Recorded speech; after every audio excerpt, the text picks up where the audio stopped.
ఏపీలో ఎన్డీఏ కూటమి విజయంలో కీలక పాత్ర పోషించిన జనసేన పార్టీ కేంద్ర మంత్రివర్గం చేరుతుందా లేదా అనే చర్చే ఎక్కువగా జరుగుతోంది.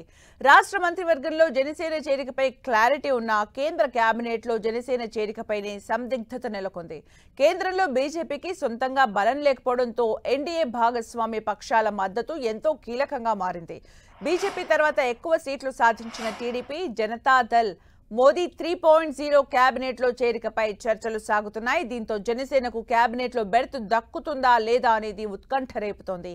పార్లమెంట్ ఎన్నికల్లో జనసేన పోటీ చేసిన 2 సీట్లను గెలుచుకుంది. గెలిచిన 2 ఎంపీల్లో మచిలీపట్నం ఎంపీ వల్లభనేని బాలశౌరి సీనియర్ నేత. మొత్తం 3 సార్లు గెలిచిన బాలశౌరి గత ఎన్నికల ముందే జనసేనలో చేరారు. కేబినెట్ లో జనసేన చేరాలని భావిస్తే బాలశౌరి పేరు పరిశీలిస్తారని అంటున్నారు. ఇక మరో ఎంపీ కాకినాడ నుంచి గెలిచిన తంగెళ్ల ఉదయ్ శ్రీనివాస్ తొలిసారి ఎంపీగా ఎన్నికయ్యారు. దీంతో బాలశౌరికే ఎక్కువ అవకాశాలు ఉన్నాయంటున్నారు. 2004లో గుంటూరు జిల్లా తెనాలి ఎంపీగా తొలిసారి గెలిచిన బాలశౌరి నియోజకవర్గాల పునర్విభజన తర్వాత పోటీ చేయలేకపోయారు. ఇక 2019లో వైసీపీ తరపున మచిలీపట్నం ఎంపీగా గెలిచారు. ఇప్పుడు జనసేన నుంచి అదే పార్లమెంటు నియోజకవర్గం నుంచి భారీ ఆధిక్యత సాధించారు.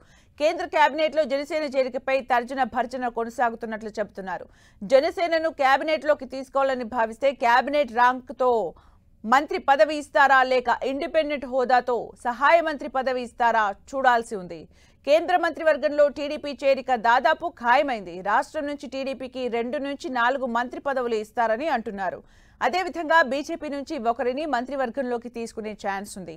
ఇక జనసేనపైనే క్లారిటీ రావాల్సి ఉంది. తొలి నుంచి బీజేపీకి మద్దతుగా ఉండటమే కాకుండా రాష్ట్రంలో ఎన్డీఏ కూటమి విజయంలో కీలక పాత్ర పోషించిన జనసేనాని పవన్ నిర్ణయం ఎలా ఉండబోతోంది? కేంద్ర పెద్దల నిర్ణయం ఎలాంటి నిర్ణయం తీసుకుంటారనేది ఆసక్తి రేపుతోంది.